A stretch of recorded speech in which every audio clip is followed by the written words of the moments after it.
Hello. Hello. So good to see you. Good morning.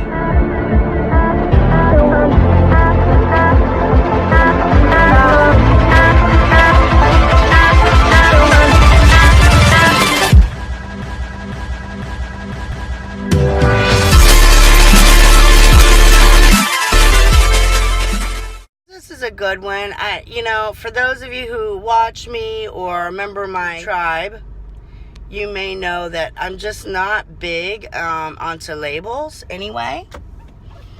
I think that labels can really box us in. Not only that, but when, growing up, our life kind of was defined by other people's labels or what other people's interpretation of a meaning of a label was. So we never really got to develop our own perception, I guess, of the meaning. Where usually, if you really think about it, if you look at most of your beliefs that you carry with you today, you'll be shockingly amazed to find that most of your beliefs are not your own. They're just beliefs that you've been carrying from other people's perceptions. But that's okay. That's okay because, as adults, we have opportunities to really take a look at what we believe. We can kind of pull all that stuff out and take a real good look at it, and then we can reframe it to how it's going to fit to our life and what we're trying to do with our life. So today I want to talk about what is sobriety? What does that really mean?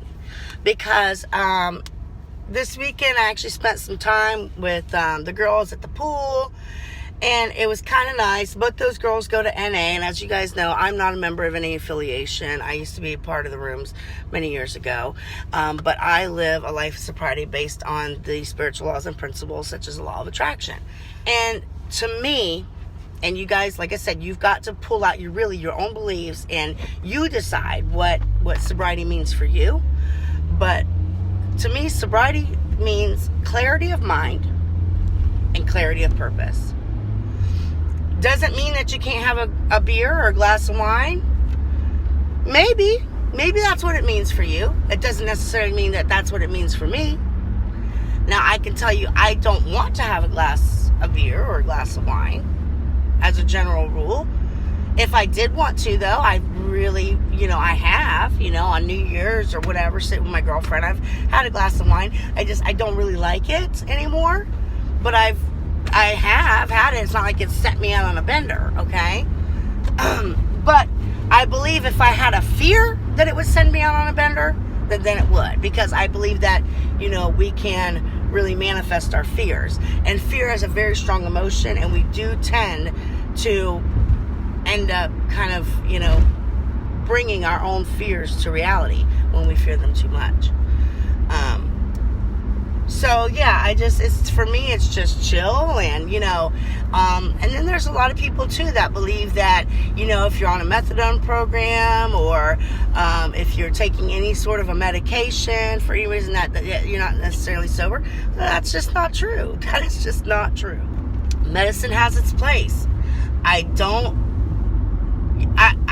believe that, if you're on medicine, I don't believe that, any of us want to be on a medicine for the rest of our life. That may be what the situation is. But I also believe if you, if you're growing spiritually and you're growing and you're getting better and better every day, there will come a time where you don't want to do the methadone anymore. You don't want to take whatever medicine it is anymore. And that, that then the universe will provide a way for you to actually come off of that medicine when the time is right and when that becomes your goal. You have to vibrate, point blank period. Your energy has to vibrate at a vibration that's higher than what your current state is for being on that medicine. A lot of people smoke weed. A lot of people in NA, and they don't tell you this, but they still smoke weed. And they see it as their medicine. And so be it. So be it.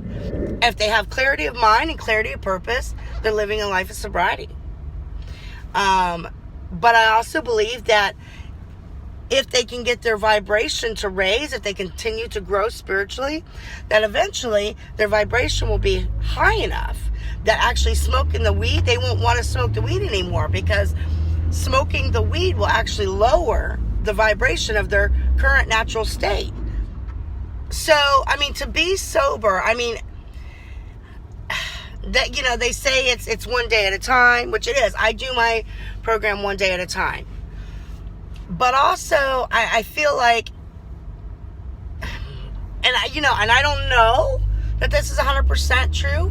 Maybe if I was having a bad day or a bad moment, and then I was in the right environment and somebody tempted me with something, would I use? I don't want to be in that situation or that position. That's why I don't put myself there. I believe that I wouldn't, because I believe that, I mean, to me, at this point, as I'm speaking to you right now, in this moment, I feel like I wouldn't use, because the thought of using at this point just does not turn me on at all. It actually kind of turns my stomach and disgusts me. Also, like, I'm an ex-smoker as well. I used to smoke cigarettes, and now I see someone smoking or I smell the smoke, and it's like, it's especially offensive to me. So that's kind of like how it is with the drugs. And I believe that I've actually, the reason I'm sober now is because I have actually become the type of person who doesn't use drugs. In order for you to be clean and sober, you have to become the type of person who doesn't use drugs. And I also believe that there's a certain, many times in AA or in NA, there's a certain chemical that you used that got you into trouble. Whether it be alcohol, maybe your drug of choice was methamphetamines, maybe your drug of choice was crack, cocaine, like whatever, right? So I believe if you're working a spiritual program, and even if you're still, say, crack was your thing, and you're still having a beer every now and again, but you're working a spiritual program, do I believe that you because you had a beer, that you fucked up your entire sobriety, and you're not sober, you're a faker, you're lying to people, you're two-faced, you're what? Listen, there's no judgment here. I will never judge you, because first of all, I don't want to reap. I don't want to reap judgments, and that's exactly what happens to us. You think when you're judging somebody that you're putting yourself above them? No, you're going to end up reaping that judgment in one way or another. So that's just a danger zone, first and foremost. But second of all, it's just not true. It's just not true. I'm sorry. If what destroyed your life, if what made you not be able to get up and go to work every day, if what made you lose your clarity of mind and clarity of purpose was crack cocaine, and it wasn't having a beer every once in a while, then crack cocaine, as long as you're not using crack cocaine anymore and you have clarity of mind, that's the most important thing. So keep saying it, is clarity of mind, clarity of purpose. Then you're sober. You are sober. I'd love to hear y'all's thoughts on this.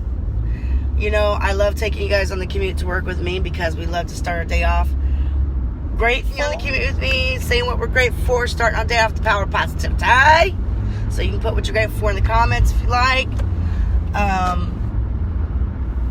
I'm grateful for this topic today, because I think it's a good one. Because I think a lot of people, especially if they're trying to get clean and sober, or if they're in NA or AA, they can be afraid to say that stuff out loud. They're so afraid of judgment. But listen, anybody who's working a real program should know better than to not judge you. If you're on a medication, or if you're still having a beer or a glass of wine every now and then, but you haven't used heroin in 10 years, and that was what took away your clarity of mind, clarity of purpose. Listen, no judgment. Listen, sobriety is simply that, clarity of mind, clarity of purpose. If you're growing every day, you're working a spiritual program, you're sober, and good for you. And I'm proud of you. I'm very proud of you. And with that, I love you guys. For those of you who haven't yet, make sure you hit the subscribe. Make sure you hit the like. If this message meant anything to you this morning, then please consider sharing it. Also, I'm looking for 1,000 true fans. 1,000 true fans. If you're a true fan, please message me. When I get to 1,000 true fans. I want to do something really special. So, and I'm sure that might take a little while. Might take a good year or so, but I want to get there because I've got followers, but I want 1,000 true followers, people that, you know, watch every day, people that subscribe to both my YouTube channel and follow my lives consistently. Also, if you want to support my YouTube channel, Self-Created Life, I did start a Teespring account, so you can go over and, you know, buy t-shirts or mugs or stickers or whatever. It's just a way to support the channel, and also support my logo, letting everybody know that you too are choosing to live your very own self-created life. Go, my self-created lifers. I love y'all. Have an awesome day. I'll see you back here tomorrow, same time, same place. Namaste.